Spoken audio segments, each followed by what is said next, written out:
नमस्कार, पूर्वांचल भारत न्यूज देख रहे हैं आप और मैं हूं सुनील गहलोत। पूर्वांचल भारत न्यूज की टीम पहुंच चुकी है गोरखपुर के जिला पंचायत वार्ड संख्या 37 में और यहां से जिला पंचायत सदस्य पद की प्रत्याशी हैं श्रीमती कौशल्या देवी जी। साथ ही उनके पति चुनावी मैदान में भी प्रचार प्रसार में दिख रहे हैं, लालजी ओझा जी हैं। हम बात करेंगे क्या मुद्दे हैं उनके चुनावी मैदान में, किस तरह से फील्ड में आए हुए हैं। सर, स्वागत है आपका हमारे चैनल पर। जी, आपको बहुत बहुत धन्यवाद। चुनावी मैदान में लगभग सभी को टिकट मिल चुका है जी। और क्या लगता है किस मुद्दे को लेकर चुनावी मैदान में इस बार? मुद्दा तो वैसे बहुत मुद्दे हैं, अनेकों मुद्दे हैं, लेकिन खास तौर से मेरा जो मुद्दा है, मैं ये चाहता हूँ कि बेरोजगार नौजवान हर क्षेत्र में, हर गांव में अधिक संख्या में सारे बेरोजगार नौजवानों को रोजगार मिलना चाहिए। ये हमारी और हमारे सहित सभी प्रत्याशियों की, चाहे जिला पंचायत के हों या MP MLA हो, सबको ये चाहिए कि वो अपने क्षेत्र के नौजवानों के रोजगार के विषय में बात करें। विकास एक सतत प्रक्रिया है, जो भी चुन के आएगा वो हर व्यक्ति विकास का काम जरूर करेगा, चाहे कम करे चाहे ज़्यादा करे। वो आप दूसरी बार जिला पंचायत सदस्य पद के प्रत्याशी हैं या मैडम हैं जी, तो फिर आपको क्या लगा कि मतलब मूलभूत सुविधाओं से किस प्रकार वंचित है? देखिए, मूलभूत सुविधाएं हर जगह बनी हुई हैं, जैसे पानी के निकासी की, आपके सड़क की, चकरोट मार्गों की, जो समस्याएं जैसे हैं वो जस की तस है। सबका विकास सबका साथ एक केवल नारा भर रह गया है, लेकिन वास्तव में अगर देखा जाए तो जमीनी हकीकत वो दिखाई नहीं देता। कहीं कहना क्या चाहते हैं कि पूर्व जनप्रतिनिधियों ने जो कार्य ही नहीं किया या फिर उन्होंने जनता को केवल छाला विकास के नाम? जैसे मैं जहाँ भी गया जी, पुराने जनप्रतिनिधियों को मैंने यही सुना कि आए, प्रचार किए, जीते, फिर दिखाई नहीं दिए जी। मैं छात्र जीवन से राजनीति में हूँ। जब मैं हाई स्कूल में पढ़ता था तो हाई स्कूल में पढ़ते समय से ही मैं राजनीति में हूँ। समाज सेवा करना, राजनीति में आना मेरा एक परंपरागत विचार और व्यवहार और एक सिद्धांत मैंने राजनीति को अपनाया कि राजनीति के द्वारा ही समाज की सेवा की जानी चाहिए। मेरे परिवार में अनेकों बार कहने से आप समझ लें कि लगभग 50 साल मेरे परिवार में मेरे बाबा, मेरे चाचा, फिर मैं रेगुलर कंटिन्यू 48-50 साल में प्रधान रहा। मैं मतलब मेरा परिवार और मेरे गांव के लोग इतनी इज्जत देते थे, इतना सम्मान देते थे कि विकास के नाम पर वो कभी भी वोट मांगने के लिए मुझको अपने दरवाजे पर नहीं बुलाते थे। 5 साल मैं उनके दरवाजे पर जाता था। इलेक्शन के टाइम सारे मतदाता मेरे पास आते थे कि आपसे बेहतर कोई नहीं है। आप पता करिएगा, मेरी ग्राम सभा मलाओं की है, हर बार 100, 150, 200 की मार्जिन से मेरे घर में प्रधानी वापस आती थी।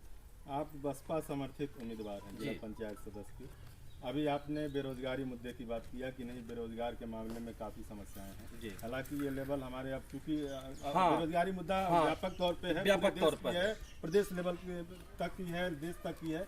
तो क्या लगता है कि अभी योगी जी कह रहे हैं कि नहीं, उन्होंने लाखों करोड़ों नौकरियां दिया है, इस मुद्दे पर आप कहाँ तक सहमत हैं? अब मैं सहमत कितना हूँ, मुझसे अधिक सहमत आप लोगों को होना चाहिए, जनता को होना चाहिए। आप लोग मीडिया के लोग हैं, मीडिया के लोग स्वयं आप हर गांव में जा रहे हैं, हर जगह जा रहे हैं, स्वयं आप देख रहे हैं। क्वेश्चन इसलिए बनता है सर कि कोई भी जिला पंचायत सदस्य बहुत अगर देगा रोजगार तो आप एक सीमित है, उसकी सीमा है। देखिए, ये एक जिला पंचायत सदस्य रोजगार देने का अधिकार तो उसके पास नहीं होता जी। लेकिन मैं एक बात बताऊं, मैं ग्राम प्रधान था, मैं अपने पीरियड में 7 लोगों को मैंने जॉब दिया था। 2 शिक्षा मित्र बनाया था, पंचायत मित्र बनाया था, आशा मैंने बनाया था और जितना कर सकता था मैं उतना मैंने किया था। जब एक प्रधान 6 से 7 लोगों को अपने ग्राम सभा में रोजगार दे सकता है तो सरकारें क्यों नहीं दे सकती हैं? सरकारें भी दे सकती हैं, जिला प्रशासन भी दे सकता है, लेकिन देने की नीयत होनी चाहिए, करने की नीयत होनी चाहिए। महिला सीट मैडम चुनाव लड़ रही हैं श्रीमती कौशल्या देवी जी। महिलाओं की स्थिति के बारे में क्या राय है आपकी अपने क्षेत्र की? महिलाओं की जो स्थिति है, चाहे आप रोजगार से ले लीजिए, चाहे अन्य क्षेत्र से ले लीजिए, कहीं भी कोई भी महिला किसी से क्षेत्र में सुरक्षित नहीं है, चाहे वो व्यवसाय का क्षेत्र हो, चाहे रोजगार का क्षेत्र हो, चाहे राजनीति हो, चाहे समाज हो, या शिक्षा की बात हो, या उनके चिकित्सा की बात हो, या उनके रहन सहन की बात हो, या उनके समाज में आज जो प्रदूषण फैल गया है, जैसे उनका चलना फिरना मुश्किल है, आज महिलाएं सुरक्षित नहीं हैं, बच्चियां सुरक्षित नहीं हैं, शिक्षा का अभाव है, ये सब महिलाओं के साथ अत्याचार होता है और वो अत्याचार नहीं होना चाहिए। मैं बहुजन समाज पार्टी से प्रत्याशी हूँ, मैं मतलब मेरी पत्नी, और मेरी पत्नी एक गृहिणी है, लेकिन एक गृहिणी होने के बावजूद भी अगल बगल के 3-4 गांवों में लोग उनको एक अच्छी महिला के रूप में जानते हैं। और दूसरी बात, मेरा जो कहना है कि तमाम लोग यहाँ प्रत्याशी के रूप में आए हुए हैं, जनता का काम है देखना कि जनता किसको अधिक पसंद करती है। जो उस काबिल हो, जो आपके सुख दुख में हाजिर होने की क्षमता रखता हो, उसको चुनना चाहिए। आने के लिए तो 15 तारीख तक नहीं, 15 तारीख नहीं, 14 तारीख की रात अप्रैल तक तमाम लोग आएंगे, मीट बांटेंगे, मुर्गा बांटेंगे, शराब देंगे, पैसे की लालच देंगे, लेकिन 15 तारीख को शाम को 6 बजे के बाद मेरा ये दावा है कि कोई भी प्रत्याशी किसी मतदाता को अगर एक कप चाय और एक गिलास पानी अगर पूछ दे तो मेरे नाम पे आप कुछ भी आप कह दो कि ये बड़ा गलत बोल रहा था। आप लोग समाज पार्टी जिंदाबाद, सहमत होंगे। समाज पार्टी 15 तारीख को वोटिंग के बाद 6 बजे के बाद कोई भी प्रत्याशी किसी मतदाता को एक गिलास पानी लेके नहीं जाएगा। लेकिन मेरा क्षेत्र गवाह है, मेरा गांव गवाह है कि मैं हमेशा राजनीति में और समाज में रहा हूं। मेरे दरवाजे पर कोई गया है तो एक गिलास पानी, एक कप चाय और उसकी जो आवश्यकता रही होगी, जितनी मेरी आर्थिक क्षमता रही होगी, मैंने मदद किया है। महिलाओं की सुरक्षा की बात आपने कही, तो महिलाओं की सुरक्षा के वादे पर आप कितने खरे उतर पाते हैं तो भविष्य बताएगा, या फिर आगामी जनता आपके भविष्य को तय करेगी, उसके हाथ में है। फिर भी आपके बारे में मैं फिर कहना चाहता हूँ, अब पूछना चाहता हूँ, क्या लगता है कि आप महिला सुरक्षा के लिए जीतने के बाद कोई ठोस कदम उठा पाएंगे अपने? देखिए, ठोस कदम उठाना हर बिंदु पर मेरी पहली प्राथमिकता होगी। मैं ठोस कदम उठाऊंगा, कितना सफल होऊंगा कितना असफल होऊंगा ये वक्त बताएगा। लेकिन ये चुनाव सेमीफाइनल है, फाइनल चुनाव मेरा 2022 में होने जा रहा है। अगर मेरे पार्टी की राष्ट्रीय अध्यक्षा सुश्री बहन मायावती जी की सरकार अगर बन जाती है तो मैं ये वादा करता हूँ कि जितना मैं आपके सामने बोल रहा हूँ उसको 100% करके दिखाऊंगा। महिलाओं की बात हो रही है और इसी मुद्दे पर तमाम राजनीतिक कटाक्ष भी जारी हैं। इन महिलाओं के पहनावे पे कमेंट लगातार किए जा रहे हैं, बड़े बड़े राजनीतिक कह रहे हैं कि लड़कियों के पहनावे उनके चरित्र पर असर डालते हैं। क्या सहमत हैं आप इस बात से? नहीं, फटी जींस से लेकर तमाम तरह की बातें चल रही हैं। इससे मैं सहमत नहीं हूँ। हमेशा शुरू से लेकर अंत तक आज तक पहनावे पर कमेंट, किसी के पहनावे पर कोई कमेंट नहीं होना चाहिए। समयानुसार पहनावा चेंज होता रहता है, तो उस पर कोई कमेंट मेरा नहीं है। पहनावे पे कोई कमेंट नहीं है। आपसे आखिरी सवाल और सबसे महत्वपूर्ण सवाल है कि 83 पंचायत चुनाव में हर जगह जातिगत आधार पर चुनावी जंग जारी है, इससे आप कितने सहमत? इस पर मेरा ये कहना है कि अगर आपने जातिगत मुद्दे की बात किया है तो आप ये देखें कि केवल एक पार्टी, बहुजन समाज पार्टी की राष्ट्रीय अध्यक्षा सुश्री बहन मायावती जी ने एक लाइन का एक आदेश पारित किया कि सामान्य सीट पर हम सामान्य को ही लड़ाएंगे, सामान्य सीट पर किसी और को नहीं लड़ाएंगे, क्योंकि हमें सोशल इंजीनियरिंग के तहत भाईचारा बनाना है। जिस तरह से मेरी सरकार 2007 में बनी थी, सेम उसी पैटर्न पर चल करके हमारी राष्ट्रीय अध्यक्षा जी ने जो निर्णय लिया है वो स्वागत योग्य है। और सभी जाति के लोग, सभी धर्म के लोग मिल करके हम लोग 2022 के चुनाव को ये सेमीफाइनल जीतने के बाद हम लोग फाइनल का चुनाव लड़ेंगे और उनको मुख्यमंत्री के रूप में उत्तर प्रदेश की सरकार पर हम लोग बैठाने का काम करेंगे। और इसमें अगर आपने जातिगत बात किया है तो मैं एक बात पूछना चाहता हूं बीजेपी के लोगों से कि जिन व्यक्तियों ने बीजेपी की नींव को रखने का काम किया हमारे ब्लॉक में, उनको कभी बीजेपी के लोगों ने टिकट नहीं दिया। और जातिगत बात करते हैं तो अकेला ब्राह्मण प्रत्याशी हूं मैं, सिंगल 3 न्याय पंचायत में।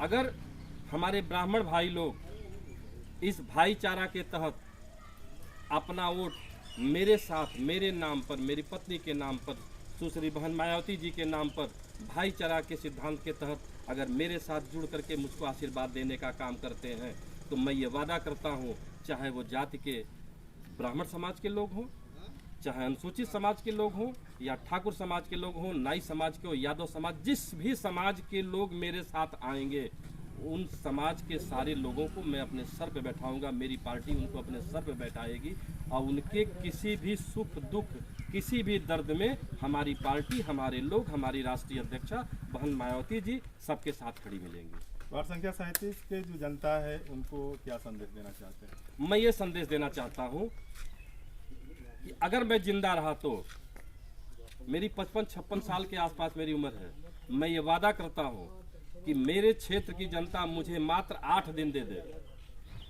केवल 8 दिन। 8वें दिन चुनाव होने वाला है। अगर 8 दिन मेरी जनता ने, मेरे लोगों ने, मेरे सहयोगियों ने साथ दिया तो ये 55-56 साल की उम्र के बाद मेरा सारा जीवन इस जनता के लिए समर्पित रहेगा और चुनाव जीत जाऊंगा। तो आप पता कर लेना भाई, मुझसे फिर मिलना है आप।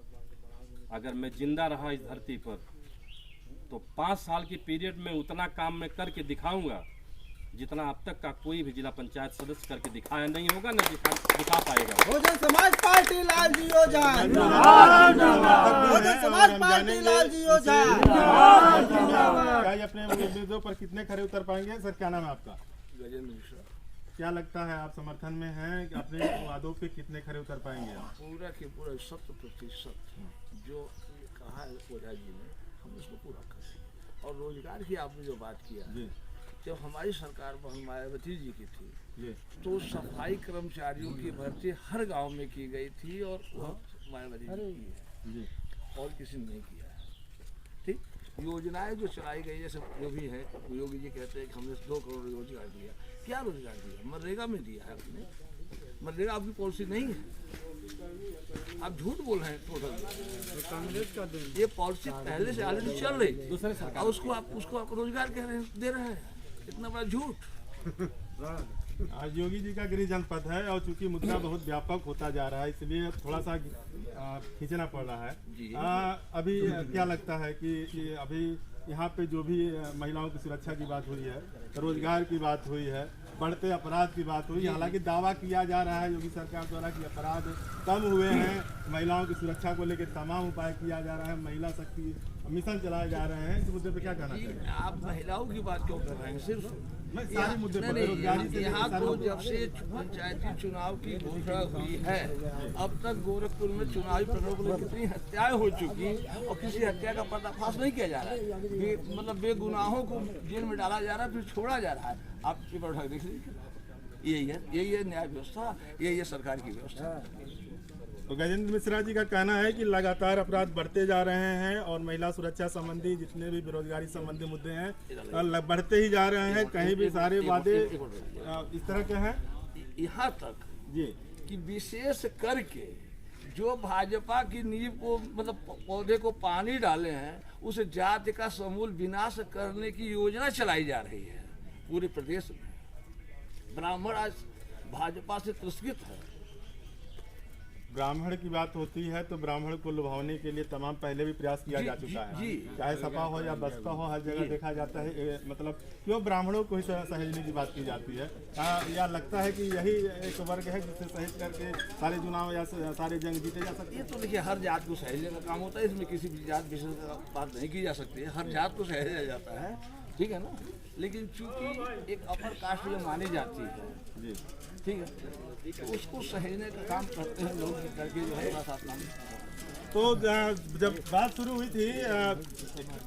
हुई थी जिला पंचायत सदस्य के वार्ड संख्या 37 के कौशल्या ओझा जी से प्रत्याशी हैं और उनके पति लालजी ओझा जी, और बात पहुंच चुकी है प्रदेश लेवल से लेके राष्ट्रीय मुद्दे तक। अभी लालजी ओझा जी कुछ कहना चाहते हैं, क्या कहना चाहते हैं? अपराध नियंत्रण पर मेरा एक शब्द कहना है कि एक बार आप ही के जिले के चीफ मिनिस्टर हुए थे वीर बहादुर सिंह, स्वर्गीय वीर बहादुर सिंह। जी। वीर बहादुर सिंह ने एक लाइन का आदेश पास किया था, केवल एक लाइन का आदेश पास किया था चीफ सेक्रेटरी को और डीजीपी को जी।